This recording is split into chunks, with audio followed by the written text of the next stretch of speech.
and abrasive cleaners. I wish there were a healthy alternative. Cinderella, this is your lucky day. Oh, incidentally, I am your fairy godmother. What is it with these abrasives, these chemicals, these extremely toxic substances? What, do you think we're living in the Middle Ages?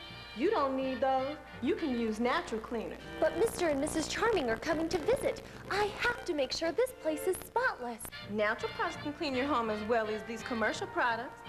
Maybe you'll impress them enough where they'll introduce you to that cute son of theirs.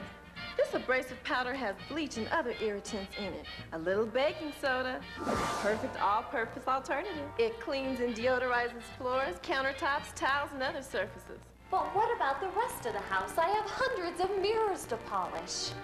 Must be a lot of sisters here not knowing they're ugly. Don't use that. Use white vinegar instead. It works on mirrors, windows.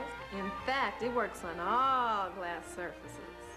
But I still have laundry to do for an entire family, not to mention a coachman and assorted attendants. Cinderella, you can even clean your clothes naturally. You don't need that toxic chlorine bleach to put a little sparkle in those whites. You can use a natural brightener, borax. Snow White was tickled pink when I introduced her to these cost-saving recipes.